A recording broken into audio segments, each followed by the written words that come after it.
On laisse la place pour les équipes techniques, s'il vous plaît, pour assurer la sécurité du bateau.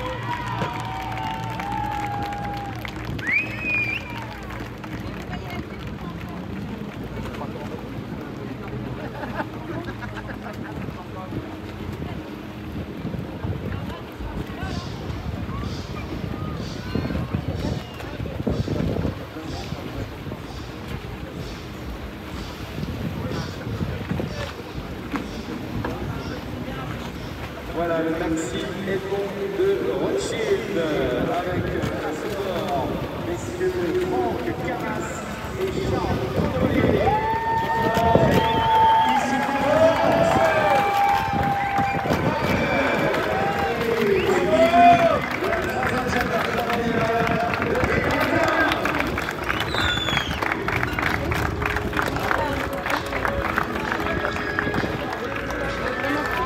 Mais en fait, je sens qu'il y en a qui Merci de laisser la place pour les équipes techniques, s'il vous plaît. Vous aurez le temps de faire vos images, ne vous inquiétez pas. Attention, une bouteille de champagne.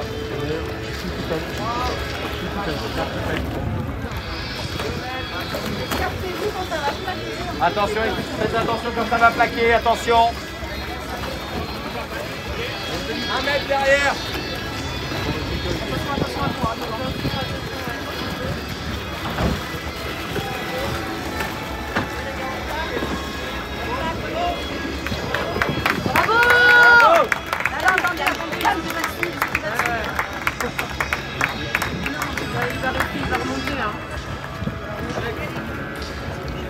Ne descends pas du bateau.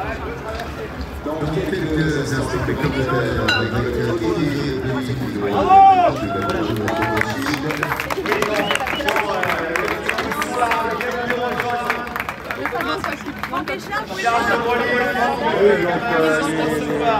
Ils viennent justement de s'agarrer son tour à l'instant. Donc, dans quelques instants, on aura de la réaction. Le maire de Fort-de-France est en train de monter, justement, pour féliciter ces deux, notamment. Donc, voilà, le maire de Fort-de-France. Bravo à vous. Merci à vous. Bravo, voilà les premiers pianos qui vous sont remis. Je vais inviter Marie-Agnès, pardon, excusez-moi, Agnès Firmin Lebaudot, cette maritime qui vient venir nous rejoindre ici pour donner le champagne. Évidemment, on va partager ce champagne avec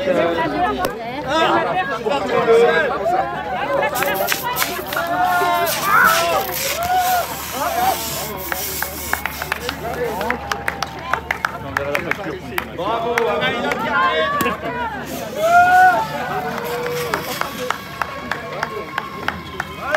Bravo, bravo, Je me fais jamais gauler pour moi.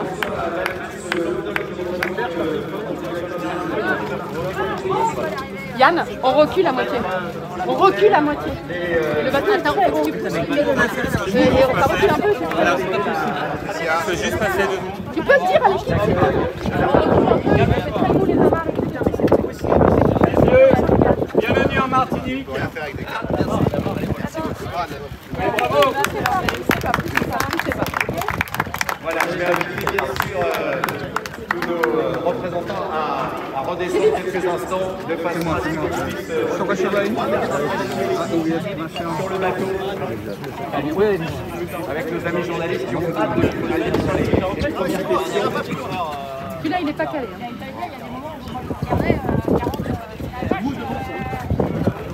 Monsieur le maire, Agnès, vous me demandez de redescendre, merci.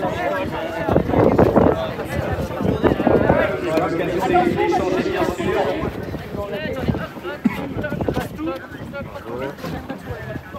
Bravo.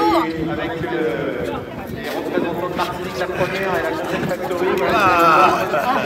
Profitez de l'autre Là, tu poses la question parce qu'on va pas entendre. et les premières questions, bien sûr, qui vous sont posées par Erwan Riquier. Franck, Charles, bravo, une victoire magistrale, vraiment. Moi, je pense que Charles et moi, on est assez contents de cette course. On n'a pas fait beaucoup d'erreurs, le bateau s'est bien comporté, assez fiable. 17 jours de course à fond, on arrive avec un bateau à 100% de ses moyens, donc c'était déjà puis on avait forcément vis-à-vis de la concurrence, on ne savait pas ce que ça allait donner, mais le premier jour de course on était au contact, voire à vue souvent, et on se comportait pas mal par rapport au bateau neuf, donc c'est plutôt rassurant et la confiance s'est montée de jour en jour, et puis après avec l'avance on avait hâte d'arriver le plus tôt possible, évidemment qu'on est devant. Hier on a eu un petit peu de stress avec une situation météo compliquée pour nous, mais on s'en sort bien et voilà, donc super course à retenir. Est-ce qu'on peut tous reculer un peu s'il vous plaît? Merci de bien vouloir reculer s'il vous plaît, de façon à laisser voilà, les équipes travailler. Et puis on va continuer à vous poser des questions. Charles, fatigué, vous avez l'air un peu... Écoute, non, on a bien géré, je crois, aussi de ce côté-là. On s'est bien alimenté, on s'est bien reposé. Je crois qu'on a une très grande confiance l'un envers l'autre, donc ça permet, quand on va se reposer, de dormir tranquillement, de ne pas se poser des questions sur la performance du bateau. Non, on a très bien géré, je crois, ce côté-là. Et donc, on arrive en forme. Et on a juste eu du stress, effectivement. Surtout moi hier, ça, quand les autres reviennent. Je suis plus nerveux que Franck là-dessus. Moi je suis nerveux, mais de l'intérieur. Ouais, il le montre moins. Moi, je suis bon.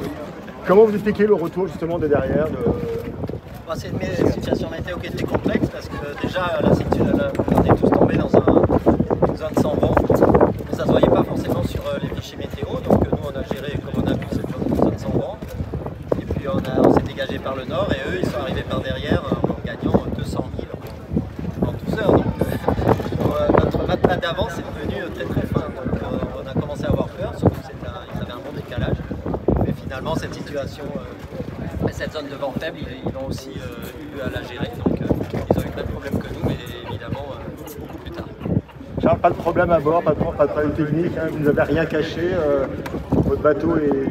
Si, il a bien bossé en mécanique quand même. Ah si, je ne sais pas si ça a été communiqué, nous on a relayé les infos, mais on a eu peur, parce qu'on a failli ne plus avoir d'énergie, casse moteur, enfin une casse du bras qui relie le moteur à l'alternateur, donc ça voulait dire plus d'énergie, donc on était en train de regarder pour s'arrêter au Cap Vert, et puis on a réussi à réparer un miracle.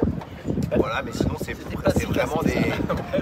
vraiment des petits détails, voilà, et on n'était pas à 100% de performance sur certains, on avait des petits soucis d'appendice, on ne savait pas trop pourquoi ça marchait pas aussi bien, donc on n'était pas à 100% du potentiel du bateau, mais on n'était pas loin tout le temps, donc ça c'est plutôt bien, et donc voilà, nos équipes à terre, là on a 2 routeurs quand même, il faut les féliciter parce que c'était assez compliqué comme course au niveau météo, et ils ont eu beaucoup de sang-froid, ils ont très bien travaillé ensemble. C'est un américain qui s'appelle Stan Onek, qui est une légende anglo-saxonne dans la voile, et Juan Israel, un des équipiers du trophée Jules Verne, donc on les félicite parce que c'était pas toujours simple pour eux, et ils ont vraiment fait un boulot. Voilà, c'est la première fois que je vois Franck se passer aussi peu de temps à la table à cartes à commenter les décisions des routeurs, donc ils ont été bons. Vous avez cherché à remonter. Est-ce que vous avez cherché à remonter ou bien vous avez simplement géré votre première place dans votre catégorie?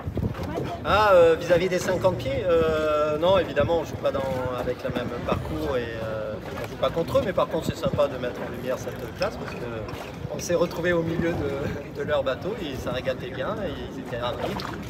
Et, ils ont fait certainement une très bonne course, serrée, il y en a encore quelques-uns qui vont arriver. Donc voilà, c'est le jeu, mais il y a plusieurs courses dans la course. Hein. Voilà, donc c'était contre les autres équipes. Charles, c'est plutôt une victoire, c'est la victoire de la maturité du projet maintenant, celle-là? Ouais, c'est vraiment comme ça que moi je l'ai ressenti, parce que je crois que ça s'est jamais aussi bien passé entre nous deux. Il n'y a pas eu ni haut, ni bas. Enfin, il n'y a pas eu de mauvais moments. Que des hauts, je me perds un peu. Non, mais c'est vrai que c'était parfait, quoi. Parce que je crois qu'on était vraiment en confiance mutuelle. Je sentais beaucoup plus en confiance avec moi. Et pareil, on était beaucoup plus en accord sur les décisions, sur la gestion du risque, sur la gestion des voiles. Voilà, ça fait 2-3 ans qu'on n'était pas toujours raccord sur certains points. Et là, ça s'est vraiment bien passé. Il n'y a eu aucun moment où on s'est contredit, où on n'était pas d'accord. C'était vraiment la maturité du projet, et pas que nous, de l'équipe aussi, puisque ça fait 3 ans qu'on travaille ensemble, le bateau on le met au point, et on savait que les bateaux neufs allaient être très rapides. Donc il fallait faire évoluer ce bateau, et entre le potentiel, quand on est arrivé, on voit qu'il y a eu une forte progression, et heureusement parce qu'on voit que les bateaux ils sont à peine sortis du chantier, ils sont déjà... on s'est beaucoup battu avec François au début, et on voit qu'il va très très vite. Donc, vous allez enchaîner sur la route du Rhum? Enchaîner, c'est pas demain, c'est dans un an. Mais oui, la route du Rhum, voilà. Vous y pensez bien sûr. La meilleure façon de préparer la route du Rhum, c'est de faire à chaque fois. Vous avez réussi à faire voler le bateau, Franck, vous avez réussi à stabiliser on a réussi à faire voler le bateau juste arrivé. nous a envoyé des vidéos où ça allait très très vite, on prenait plaisir à la barre, ça a été un gros kiff. Ouais, carrément. Après, on a toujours des progrès à faire. Et à ce niveau-là, tant qu'on ne vole pas 100% du temps, c'est qu'il y a des progrès à faire. Et on avait encore plein de trucs en tête, plein de trucs dans les tuyaux. Donc c'est bien, c'est que le bateau continue d'évoluer. C'est que comme ça qu'on peut effectivement rester à cette place. C'est là un petit retour pour toi, Charles, en solitaire, en préparation d'un road du Rhum, puis le Schubert. Il y a Spin Drift qui part après-demain, je crois. C'est une nouvelle. C'est bien, c'est une bonne nouvelle. T'es à la pointe de l'information. Voilà. Vous travaillez dans la média. Oui, écoute, voilà, c'était. J'ai jamais navigué encore en solitaire sur le bateau. Donc c'est l'occasion. Ça sera pas en solitaire. En solitaire, c'est vrai, il a raison. Avec David et comme ça, je passe du temps avec lui à regarder un peu le bateau partout. Et puis Yann qui va faire des images. Mais l'objectif, c'est que je prenne la mesure des manœuvres tout seul. C'est vrai qu'entre deux et tout seul, je pense qu'il y a un univers dans la gestion du bateau, dans la gestion des risques, dans l'anticipation. Et je pourrais travailler là-dessus parce que ça va venir très vite et on ne fait jamais assez de bilan solitaire sur ces bateaux, on n'a pas beaucoup d'occasions. Voilà, Un mot sur Verdier qui gagne avec un fait bateau, qui gagne en ultime et qui risque de gagner en IMOCA. Sur le bateau-là, c'est pas le plus récent, il est plus lourd que les nouveaux bateaux et pourtant il est devant. Il a la chance d'être tombé sur des très bons équipages. non, c'est qu'il voit juste, hein. C'est vrai que quand on a un palmarès comme ça en tant que designer, c'est qu'on se trompe rarement. Et c'est ce qu'on demande aux designers, c'est d'aller dans les bonnes voies. Et lui, des fois, il est assez étonnant quand on échange avec lui, on se dit, il part où dans sa réflexion. Et finalement, il faut gratter et souvent c'est juste. Donc il a prouvé avec ce bateau, c'est une belle réussite. Et les nouveaux bateaux, finalement, ils sont pas un univers d'avance, loin de là, même s'ils vont évoluer encore et ils vont être au niveau de ceux-ci. Mais voilà, il a quand même 5 ans maintenant ce bateau. 5-6 ans et rester comme ça la référence, c'est qu'il avait de l'avance à l'époque. C'est vrai que c'est un bateau innovant, hein. Les autres ils ont optimisé ce que Guillaume a fait, mais l'innovation, le concept du bateau volant avec des grands foils, des grandes balises, c'est Guillaume qui l'a initié, qui a franchi le premier pas. Et c'était pareil en IMOCA, il a fait beaucoup de choses. Les gens s'inspirent après de ce qu'il essaie de faire. C'est vrai qu'il a souvent un coup d'avance sur les autres, il est assez étonnant. Qu'est-ce que vous ressentez là? Vous deux, vous avez 7 victoires sur le contrat, quelle saveur ça a, quelle émotion là? Moi, le principal, c'est d'avoir toujours une victoire de plus que Charles. Donc toujours je parte avec lui en fait sur les Jacques Vabre. Quelle saveur elle a cette victoire? Ça me réussit bien, hein, la Jacques Vabre, effectivement, Charles aussi. Moi je suis plus jeune, donc j'ai le temps. Plus jeune d'un an, c'est vrai que 2 ans. Quelle saveur elle a celle-là, Franck? Comment? Quelle saveur elle a cette victoire par rapport aux ça a autres? été, je trouve que ça s'est tellement bien passé, ça a été un long fleuve tranquille, même si c'est l'attention de tous les instants. Et voilà, c'est facile, mais du coup il faut quand même retenir que c'est facile parce que ça a été bien géré, bien préparé, bien routé.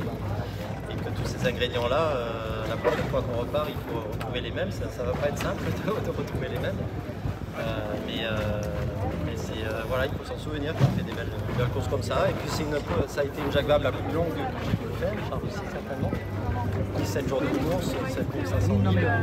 C'est une très longue course, donc ravi d'être arrivé à 100% du bateau comme on disait, et puis en tête surtout. Merci beaucoup pour cette première réaction. On va vous retrouver en conférence de presse dans quelques instants. Bien sûr, on peut encore applaudir le Maxime Monde Rothschild, Franck Camas, Charles Caudrelier, vainqueur de la classe ultime de la Transat Jacques Vabre Normandie de l'éducation marketing.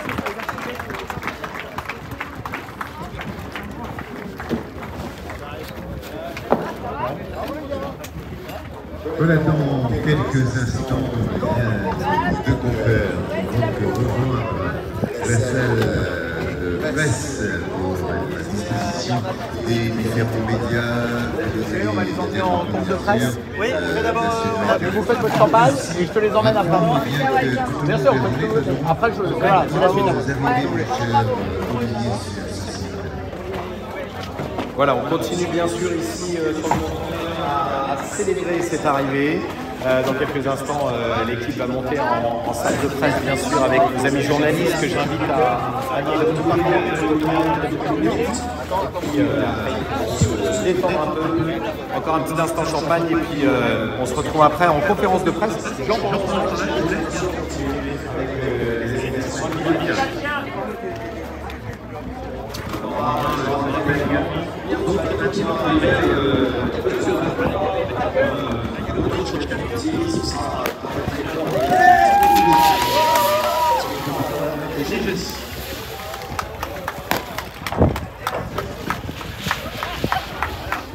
Très bien, mon cher Olivier, avec bien évidemment encore quelques bulles par-ci par-là et nous ramenons ce magnifique Franck-Jean, oui. Et donc, pour le premier dans cette catégorie, ultime, il est donc le plus